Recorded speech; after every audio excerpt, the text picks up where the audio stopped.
তিনি বলছেন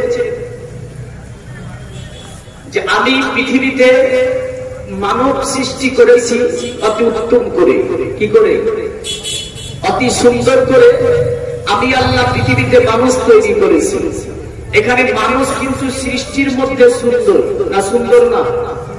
চাঁদের চেয়েও মানুষ সুন্দর না? সুন্দর না? সূর্যের চেয়েও মানুষ সুন্দর।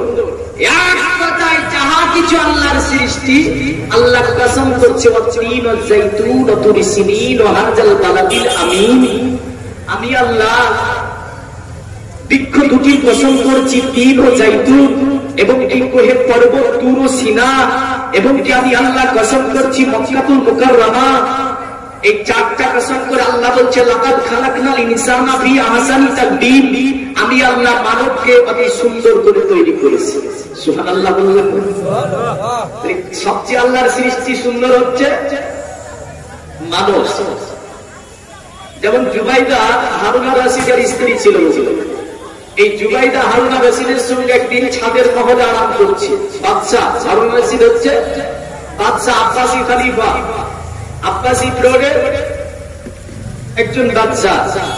এই বাদশাহ পৃথিবীতে আপনার কাগজ মেল সর্বপ্রথম বাগদাদে স্থাপিত করে। এই হারুন আর রশিদের জামানাকালী বুখারী, মুসলিম, আবু দাউদ, নাসাই, তিরমিজি, বাইহাকী, ইবনে মাজাহ যাহা কিছু হাদিসগুলো কিতাব আকারে সংকলন করা হয়েছে এই হারুন আর রশিদের জামানাকালে। বলুন সুবহানাল্লাহ।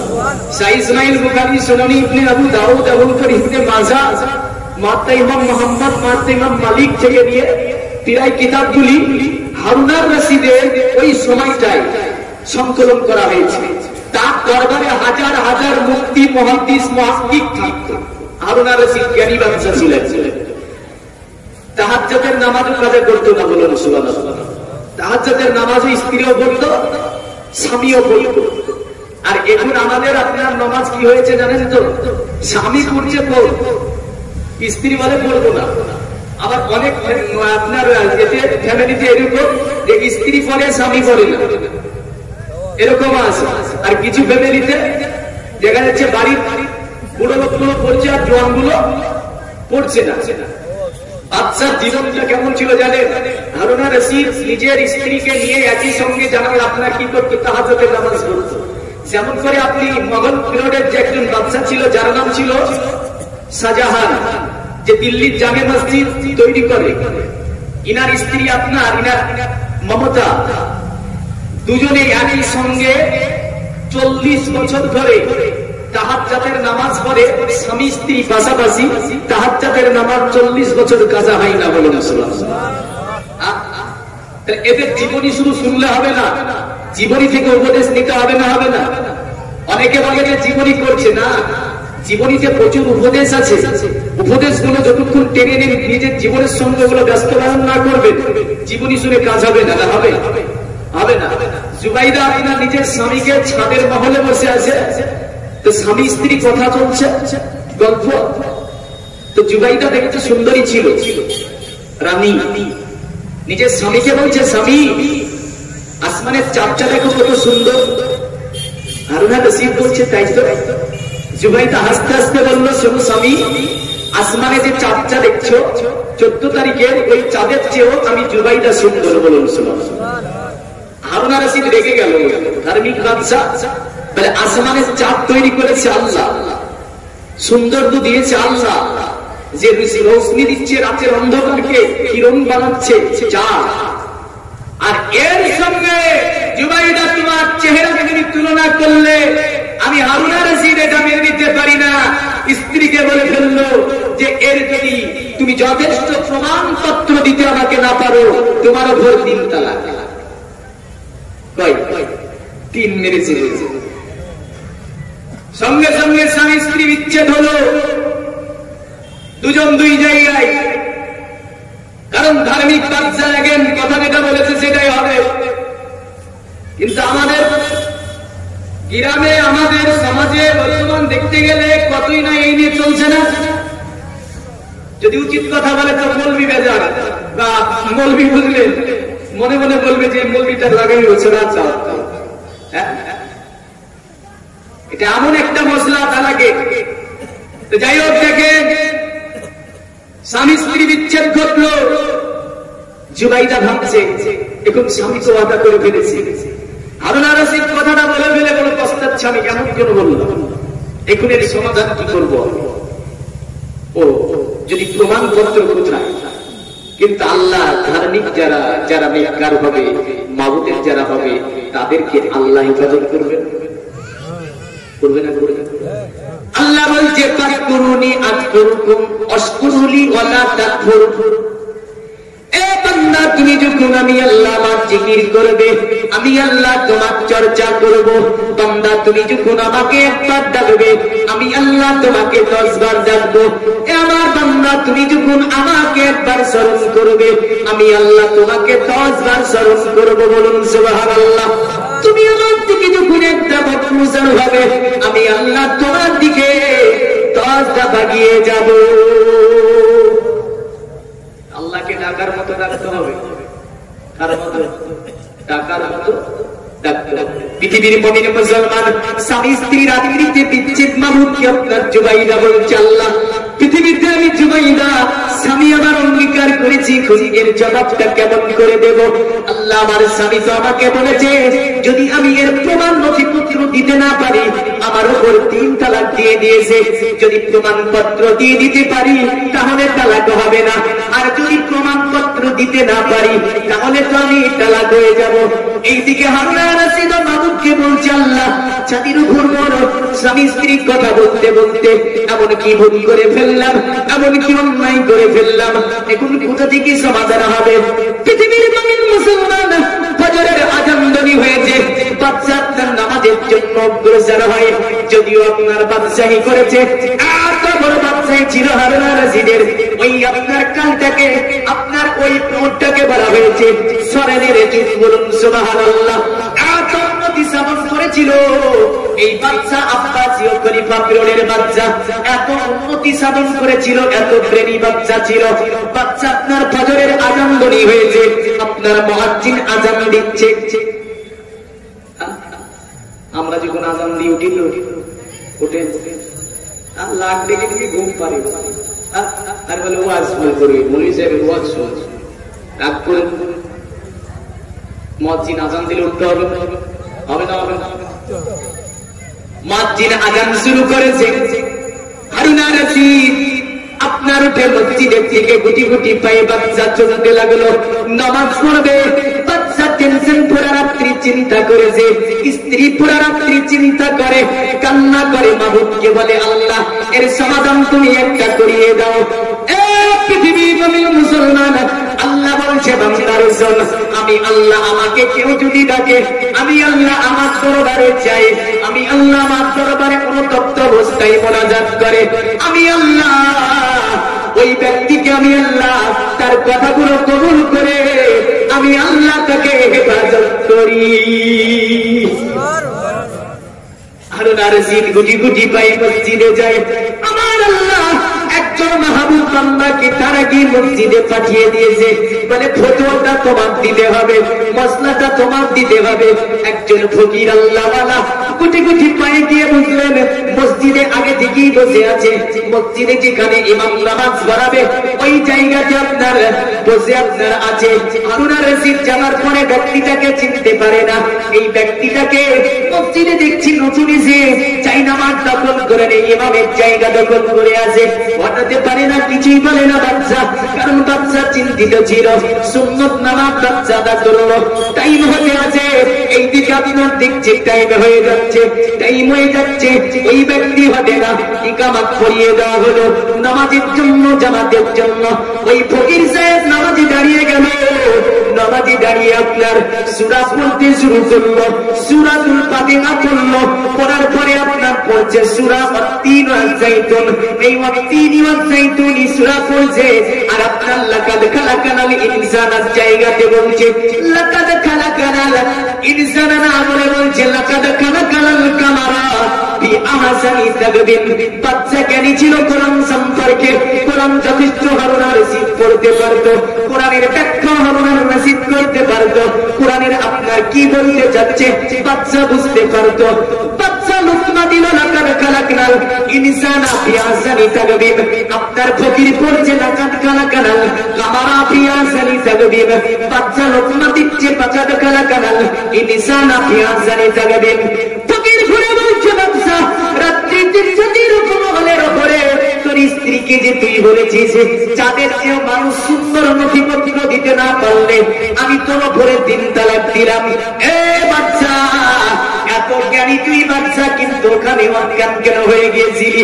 এত জ্ঞানী বাচ্চা তুই যে তোর কালটাকে স্বর্ণের যুগ বলা হয়, তোর কালে বুখারী সংকলন করা হলো, তোর কালে মুসলিম সংকলন করা হলো, তোর কালে আবু দাউদ সংকলন করা হলো, তোর কালে এমন করে নাসাই সংকলন করা হলো, সমস্ত আলিমে দিন তোর দরবারে রয়েছে বাদশা। এত জ্ঞানী তুই বাদশা কিন্তু তুই বুঝতে পারিস না আল্লাহ বলে পৃথিবীতে আমি আল্লাহ সবচেয়ে সুন্দর বানিয়েছি চাঁদ সূর্য গ্রহ তারা নক্ষত্র। আমার সৃষ্টির মধ্যে আমি আল্লাহ সুন্দর বানিয়েছি মানুষকে। জোরে বলুন বাদশার ভুল ভেঙে গেল। বাদশা বলছে হুজুর আমি তো এইদিকে নজরই ছিল, খেয়ালই ছিল, আমি ভুল করেছি, হাত ধরে মাপ চাই। বলে আমার দরবারে নাই মাবুদের দরবারে ক্ষমা চা, আমার দরবারে নাই মাবুদের দরবারে ক্ষমা কর দিও। আর যাবার পরে জুবাইদাকে বলে দে অতএব আমি যা ভুল করেছি আমি ওই কথাটা ফিরিয়ে নিলাম, আল্লাহ মাফ করবে তোদেরকে, মাবুদ তোদেরকে মাফ করবে। বলুন সুবহানাল্লাহ। পৃথিবীর মুমিন মুসলমান তো আল্লাহ উত্তম বানাচ্ছে কাকে? বলেন কাকে? মানুষকে। তাহলে আমরা সবাই উত্তম নাকি? এখন বলবে না, বলবে যে তাই তো হচ্ছে যে আমরা সকলে উত্তম। এবার আসেন কারা উত্তম, কারা উৎকৃষ্ট আর কারা নিকৃষ্ট জানতে হবে না? হবে না? তাহলে যারা উৎকৃষ্ট আছেন আর যারা নিকৃষ্ট আছেন রাগ করবেন না তো? কিন্তু রাগের বিষয়ে যেহেতু আমাকে বলেছেন আমাকে দেখিয়েছে পুরোপুরি ওয়াজ করো। যদি কাউ তিতো লাগে কিছু বলার আছে?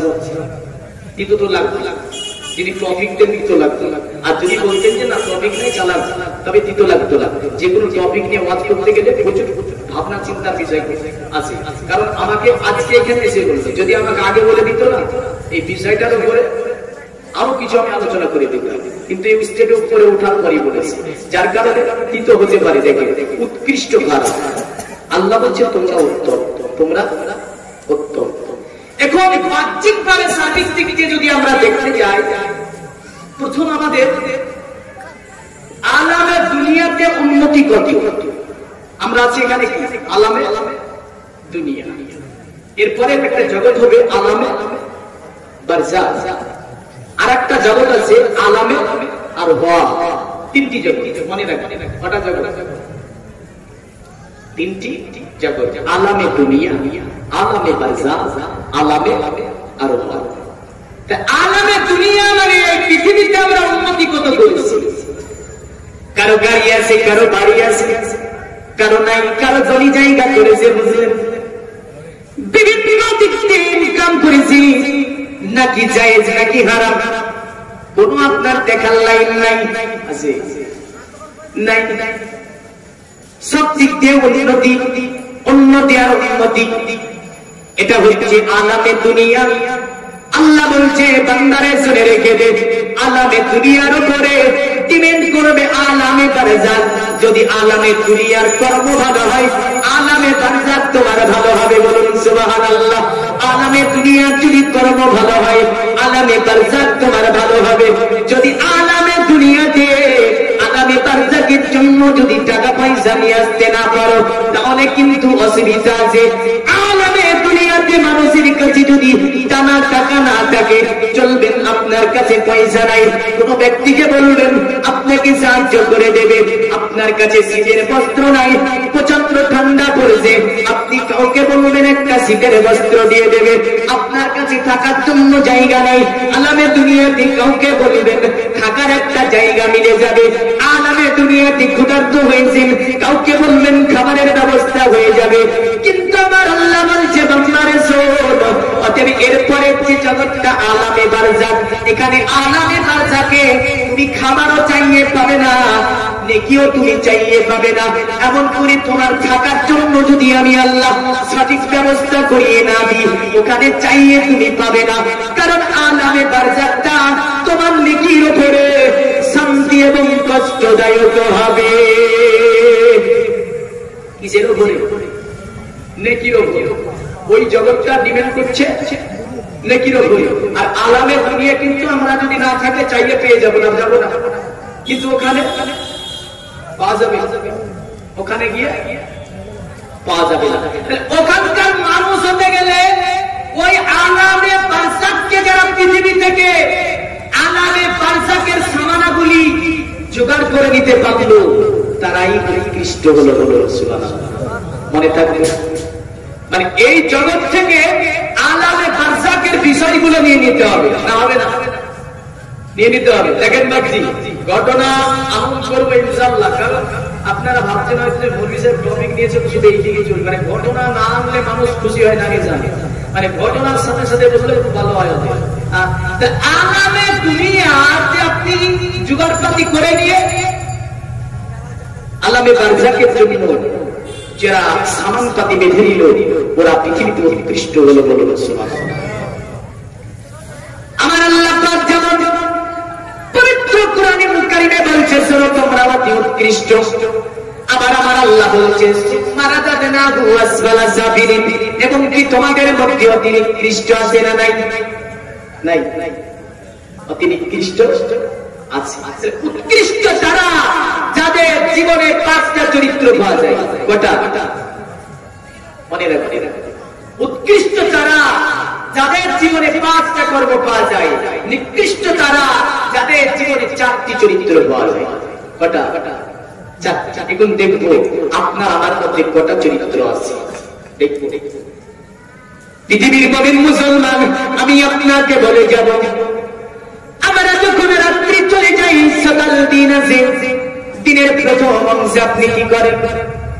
হয় কাজে কর্মে দাঁড়িয়ে যান, চাকরি বাকরি যারা আছে চলে যাই, ব্যবসা বাণিজ্যে চলে যাই, এমন করে পুরা দিন আপনার কর্ম করে রাত্রিতে ফিরে আসে, বিছানায় আরাম করে, আরাম করার পরে আবার আপনার চলে যায়। মানে প্রথম আমরা দেখতে পাচ্ছি একটা কর্ম হচ্ছে আমাদের যে ইনকাম করা, অতঃপর খাওয়া দাওয়া করা, রাত্রি আরাম করা, যেখানে গিয়েছিলাম সেখান থেকে ফিরে আসা। 4টি। কটা হলো? 4টি। এগুলো সব কিছুরই মধ্যে আছে না নাই? যত সৃষ্টি এখানে জাজানটা হয়ে যাবে। আল্লাহুম্মা সাল্লি আলা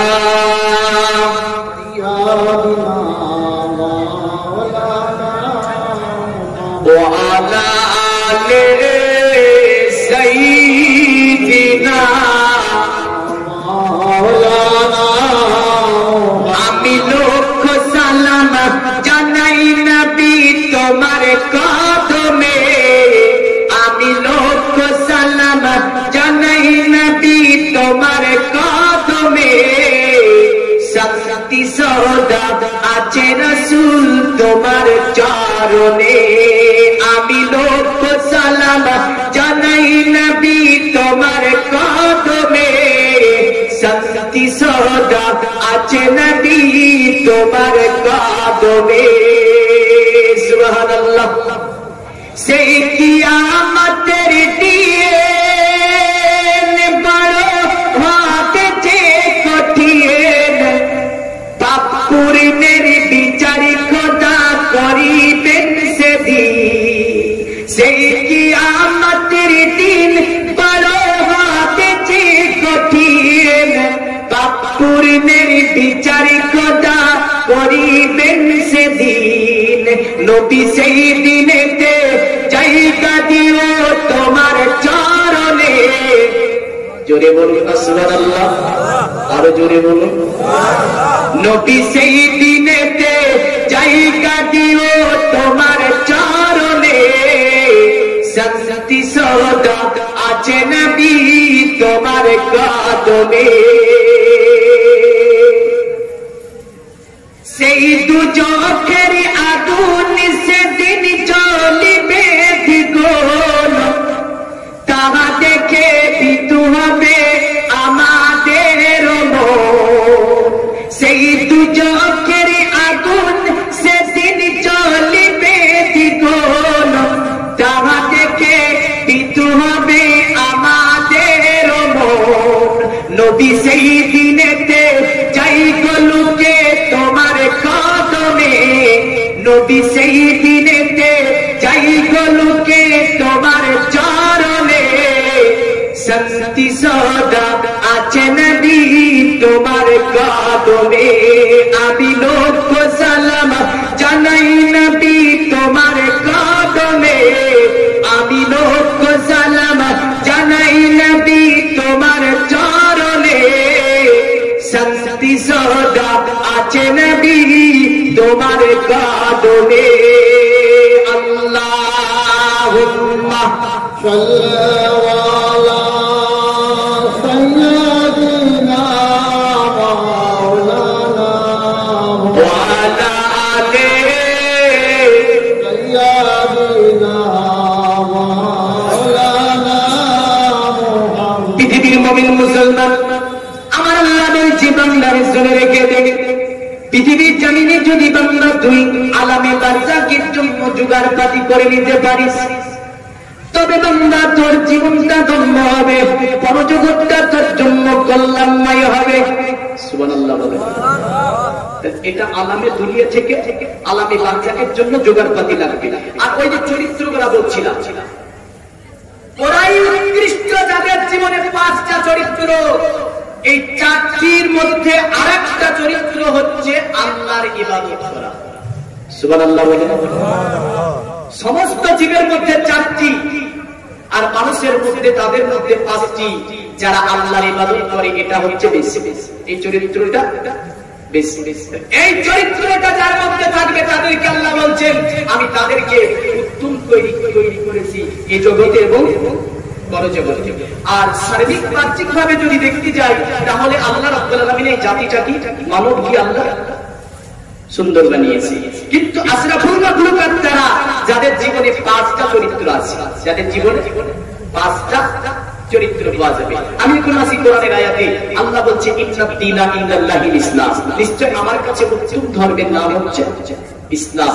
আমার কাছে যে ধর্ম তার নামই হচ্ছে ইসলাম, আমার মনোনীত ধর্ম যে ধর্ম তার নামই হচ্ছে ইসলাম ধর্ম। তো এই ইসলামটা দাঁড়িয়ে আছে কটা খুঁটির উপরে? 5টা। প্রথম খুঁটির নাম কি? কালেমায়ে তাইয়্যিব লা ইলাহা ইল্লাল্লাহ মুহাম্মাদুর রাসূলুল্লাহ সাল্লাল্লাহু আলাইহি ওয়াসাল্লাম। এটা হচ্ছে ইসলামের প্রথম খুঁটি। কিন্তু দেখা যায় যে ইসলামের প্রথম খুঁটিটাও আমাদের মধ্যে অনেকে পড়তে পারে না। পারে?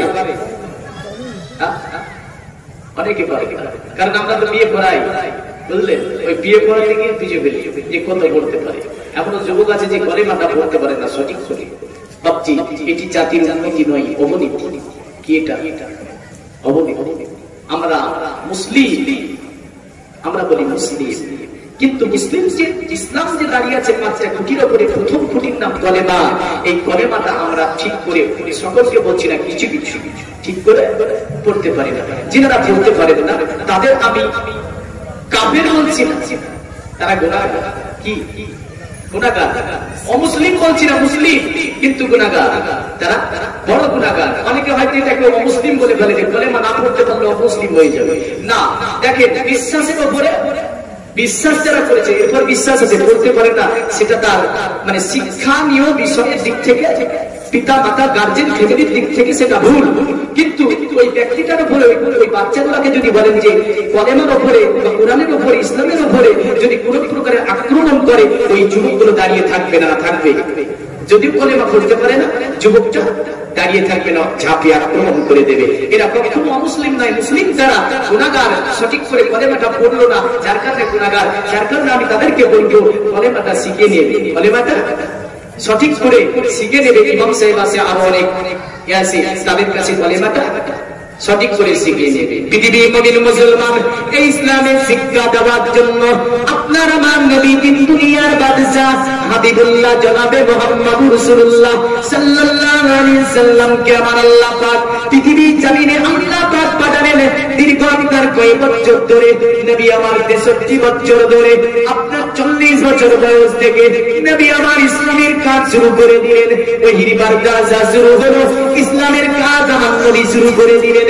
আমাদের জীবনে যা কিছু প্রয়োজন আছে সমস্ত কিছু আমার নবী পাক নিজে করলেন। নবী আমার সংসার জীবন করলেন, নবী আমার ব্যবসা বাণিজ্য করলেন, নবী আমার এমন করে আপনার একে অপরের সঙ্গে চলাফেরা করলেন।